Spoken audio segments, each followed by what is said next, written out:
আমরা জানি সরকার সহযোগিতা করবো, সরকারের কানে পৌঁছাই দিব তো ব্যাপারটা নিয়ে আসে। আমি সরকারকে দোষ দিচ্ছি না স্যার, আপনাদের পিটিশন তো আমরা পাঠাইছি, তো এমন না কাজ কিন্তু বন্ধ নাই স্যার, কাজ কিন্তু বন্ধ নাই, কাজ কিন্তু কন্টিনিউ তারা চালিয়ে যাচ্ছে। তাহলে আমরা যখন আজকে প্র্যাকটিক্যালি দেখতেছি যে আমরা চোখের সামনে বিপদ, তখন আমরা বাধ্য হইছি স্যার। কারণ এর আগে জানতাম আপনাদের পিটিশন যখন গেছে আপনাদের তো অ্যাটলিস্ট ওই পিটিশনের অ্যাকনলেজমেন্টটা কিছুদিন দেখা তারপরে না আপনারা আসিল। এখন টোটালি মানে চলছে,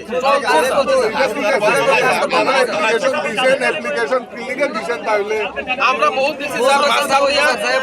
মাঝখান দিয়া আমরা ভালো হইছে যে মাঝখান এই হাইওয়ে ওভার ব্রিজ এখান থেকে যে কোনো প্রকারে হোক আমাদেরকে সহযোগিতা করতে হবে।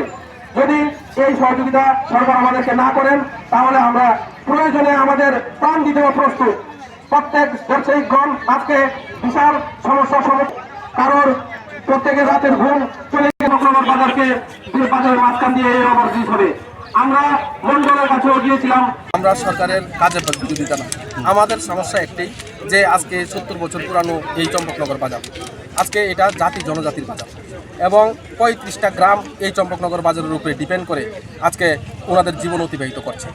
সেই জায়গাতে আজকে আমাদের রক্ত মাংসে এবং অর্থ শ্রম মেধা দিয়ে আজকে এই চম্পকনগর বাজার গড়ে উঠেছে। সেই জায়গাতে আমরা সরকারি কাজে বাধা দিই না, আমরা শুধু একটি আমাদের দাবি, চম্পকনগর বাজারের মাঝখান দিয়ে যে 26 ফুট উচ্চতায় একটি হাইওয়ে ওভার ব্রিজ এইভাবে মানুষের ক্ষতি করে একটা নাবির উপর দিয়ে সেটা একটা গিয়ে নামছে আমাদের শ্মশানঘাট আর ওইদিকে রাম ঠাকুর আশ্রম, মাঝখান দিয়ে শুধু একটি করিডোর, সেই করিডোরের মাঝে এবং ওর দুদিকে ওয়াল, মানে বাজারটা পুরো দুখণ্ডিত। আমরা এলাকাবাসীরা এবং আমাদের এই চম্পকনগর বাজারে যারা ব্যবসা বাণিজ্য করে ভিতর থেকে এসে সবজি নিয়ে জাতি জনজাতি ভাইয়েরা নিজের জীবনকে অতিবাহিত করছে, ছেলে মেয়েকে পড়াচ্ছে, তাদেরও এই সমস্যাটা আজকে আমরা প্রত্যেকের কাছ থেকেই জানতে পারি। তারপর আমরা একটা সিদ্ধান্তে এখন এসেছি। এতদিন আমরা ভেবেছিলাম কি সেটা মাঝখান দিয়ে কোনো পিলারের মাধ্যমে করা হবে। আমরা যখন আমাদের অভিভাবকের সাথে কথা বলেছিলাম, উনি বলেছেন উনিও জানেন না। তাহলে আমাদের অবস্থাটা কি হবে? আমরা যে আজকে এত মর্মান্তিক দিকে আজকে আমরা এগোতে যাচ্ছি, আজকে এই 70 বছর পুরনো বাজারটা আমাদের রক্ত মাংস এবং শ্রম এবং অর্থর বিনিময়ে গড়ে উঠেছে, সেই বাজারটা ধ্বংসের পথে চলে যাচ্ছে শুধু একমাত্র হাইওয়ে ওভার ব্রিজের মাধ্যমে। আমাদের সরকার এবং রাজ্য সরকার, কেন্দ্রীয় সরকারের কাছে আমাদের একটাই অনুরোধ, আমাদের এই ব্রিজের এই মর্মান্তিকর দিক থেকে আমাদেরকে রক্ষা করার জন্য আমি আমাদের ব্যবসায়িক বৃন্দরা সবাই মিলে আজকে এই সরকারের কাছে আমরা আবেদন রাখছি, আমাদেরকে এই ব্রিজটাকে চম্পকনগর বাজার থেকে সরিয়ে বা আমাদেরকে কোনো না কোনো যাতে খোলামেলাভাবে আমরা আগে যেভাবে ব্যবসা প্রতিষ্ঠান আমরা গড়ে তুলেছি করছি সেইভাবে যাতে সেটা অক্ষুণ্ণ থাকে, সেটাই আমাদের দাবি। আর আমাদের সরকারি কাজে কোনো বাধা দেওয়ার আমরা করছি না, আমরা সরকারি কাজকে সহযোগিতা করছি এবং আমাদের একমাত্র দাবি একটাই, এই হাইওয়ে ওভার ব্রিজ। এই ব্রিজটা হয়ে গেলে আমাদের দু সাইডের দুটা বাজার হয়ে যাবে, পুরোটাই একটা মানে ব্লক, মানে এই ব্লককে আমরা কোনোভাবেই মেনে নেব না। আমরা একজন আরেকজনকে সহযোগিতা করতে পারবো না। একটা অ্যাম্বুলেন্স যদি বাজারে আসে, একটা যদি অ্যাক্সিডেন্ট ঘটে, যদি একটা আগুন লাগে, তাহলে এই বাজারের মধ্যে নদী আর একটা পুকুর মাত্র, জল আসার নেওয়ার জন্য কোনো আর জায়গা নেই। যখন এই হাইওয়ে ওভার ব্রিজটা পুরোপুরি ভরটভাবে কমপ্লিট হয়ে যাবে, যদি এই পাশে বা ওই পাশে কোনো সময় কোনোভাবে একটা আগুনের বিষয়, এখন বাজারে কারেন্টের আগুন লাগতেই পারে, তখন এই জলটা তো আমরা ওই পারে নিতে পারবো না।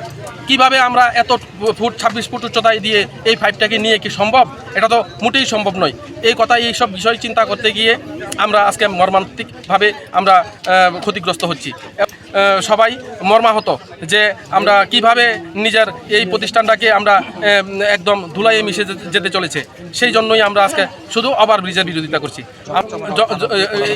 যদি বাজারটা খোলামেলা থাকে আমাদের আর কোনো সমস্যা নেই। পর্যন্ত তো আমাদেরকে এসে কেউ আশ্বাস দেয়নি যে, হ্যাঁ, আমাদেরকে কোনো লিখিতভাবে আশ্বাস দেয়নি যে আপনারা উঠে যান, আমরা এই ব্রিজকে দেখছি বা আমরা এই ব্রিজকে হতে দেব না, আপনাদের জন্য এটা আমরা কোনো না কোনো পদক্ষেপ গ্রহণ করব।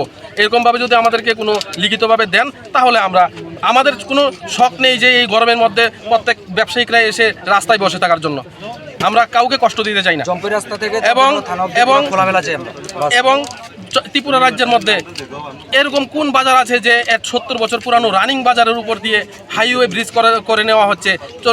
আজকে 400 থেকে 450 ব্যবসায়িকের এত বড় ক্ষতি, এটা আমরা কোনোভাবেই মেনে নেব না।